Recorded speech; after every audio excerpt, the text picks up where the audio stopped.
Very good morning to everyone.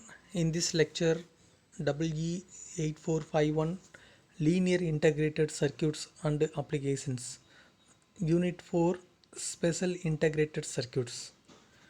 Now we move on to the syllabus of Unit-4 Functional Block Diagram and Characteristics of IC555 Timer and Pulse Width Modulation Application, and IC555 voltage control oscillator and IC565 phased lock loop and AD633 analog multiplier ICs. Now we move on to the first IC555 timer. So this is a integrated circuits of IC555 timer. Now the introduction to the timer IC. The IC555 timer was introduced in the year of 1970 in the Signet Corporation and have the name of SC or NE555 timer. It is basically a monolithic timing circuit that produces the accurate and highly stable time delay or oscillation. When compared to the applications of operation amplifier in the same area, the IC555 is also equal, reliable and is cheap in cost. Apart from its applications as a monostable multivibrator and astable multivibrator, a 555 timer can also be used in the DC to DC converter, digital logic probe, waveform generator, analog frequency meter and tachometer, temperature measurement and control devices, voltage regulator, etc. The timer IC is set up to work in either of two modes. Number one shot or monostable or a free running or astable multivibrator. The SE55 can be used for a temperature range from minus 55 degrees Celsius to 125 degrees Celsius. The NE555 can be used for a temperature range of between the 0 degree to 70 degrees Celsius. Now what are the features of IC555 timer? In IC555 timer, it operates from a wide range of power supplies ranging from plus 5 volt to plus 18 voltage supply volt. Sink and source current is a 200 milliamps of load current, and the external components should be selected properly so that the timing interval can be made into several minutes along with the frequency exceeding the several hundred kilohertz. The output of a 555 timer can be derived and transistor to transistor logic due to high current output. It has a temperature stability of 50 parts per million per degree Celsius change in temperature, or equivalently 0.005 degree. The duty cycle of the timer is adjustable. The maximum power dissipation per package is 600 milliwatts and it is triggered and reset input as a logic compatibility. More features are listed in the datasheet. Now we can move to the IC555 timer pin configurations. So these are the top view of metal can package and pin configuration, that is a dual in package line. Here we move on to the pin configuration. There are 14 pin configured in the IC555 timer. So each individual pin we have to discussing. The IC555 timer IC is available as a 8 pin metal. It can be a 8 pin mini dual in package or 14 pin dual inline package IC. In this IC consists of 23 transistor, 2 diodes and 16 resistor. The explanation of terminal counting upcoming of IC555. The pin number used as the following discussion refer to the 8 pin DIP and 8 pin metal can packages. The pin number 1 Grounded terminal. All the voltage are measured with respect to this terminal, and pin number 2 is a trigger terminal. This pin is an inverting input to compare that the responsible for transition of flip-flop from set to reset conditions.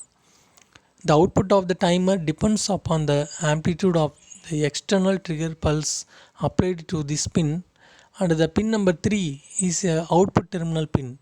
The output of the timer is available at this pin. There are two ways in which a load can be connected to the output terminal, either between pin number 3 and ground pin number 1, or pin between the pin number 3 and supply pin number 8. The load connected between the pin number 3 and ground supply is called a normally on load, and then connected between the pin 3 and ground pin is a normally off load. On load and off load. Now the pin number 4 is a reset terminal. It is to disable or reset the timer. A negative pulse is applied to this pin, due to which is referred to as a reset terminal. When this pin is not to be used for reset purpose, it should be connected to positive VCC to avoid any possibility of falling triggering. And pin number 5 is a control voltage terminal.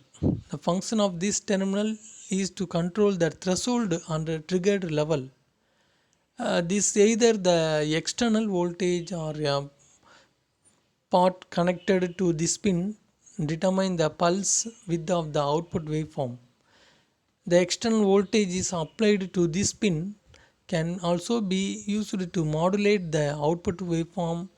When this pin is not used, it should be connected to ground through the 0.1 microfarad to avoid any noise problem.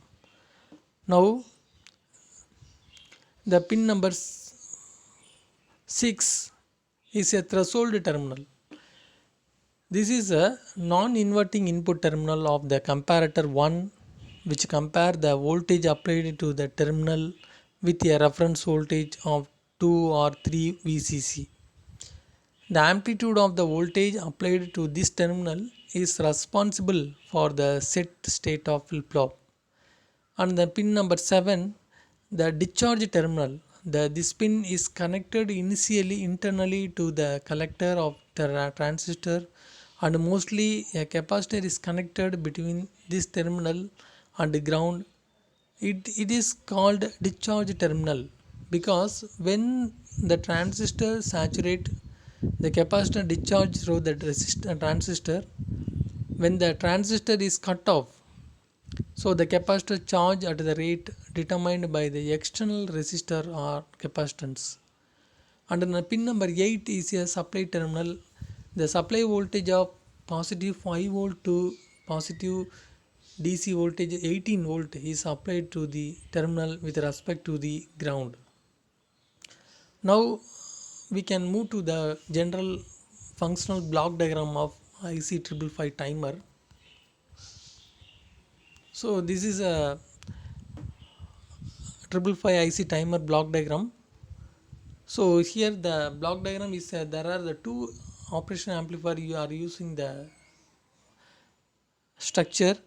So the first one is an positive inverting and non-inverting. So applied the threshold and control voltage in the sixth pin and fifth pin. And then the second operation amplifier is triggered is a two comparator using the operation amplifier. The second comparator is the non-inverting input is a trigger signal, and then discharge of the BJT transistor is applied to the supply voltage.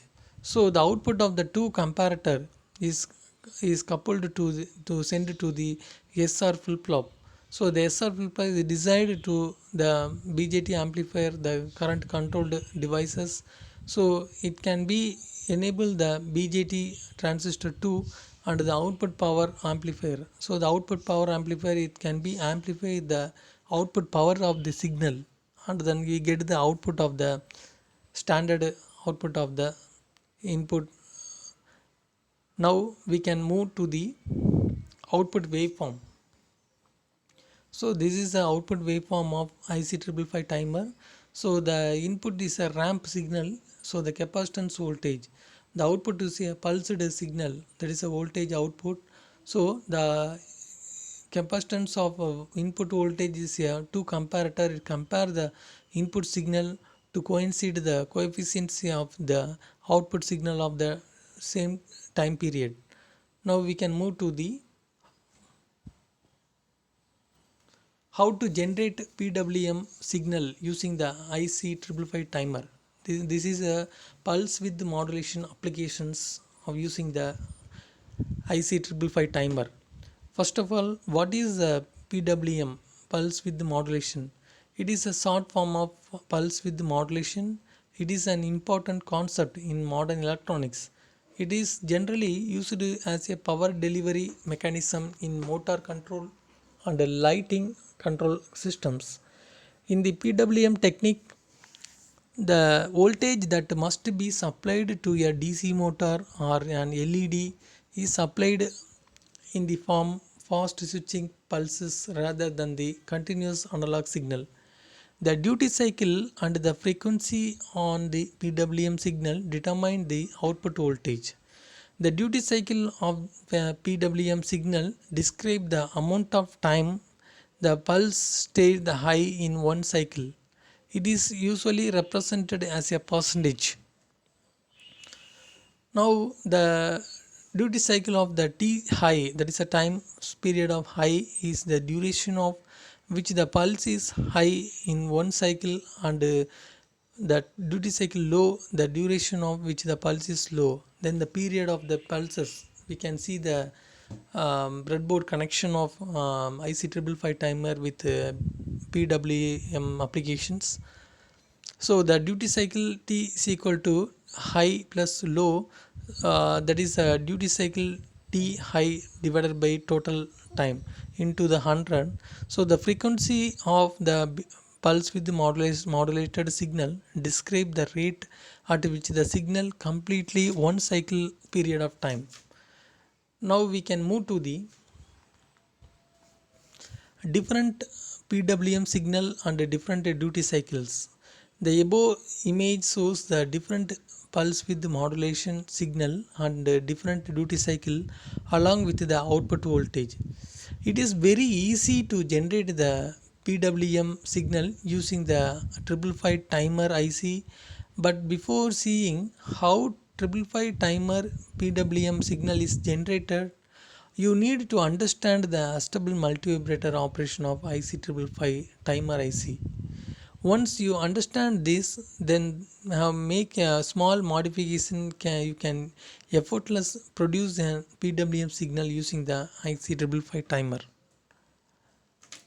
So in this session, we are completely discuss the IC555 timer functional block diagram and characteristics and pin configurations, and also the applications of IC555 timer using the PWM application, pulse width modulation application process.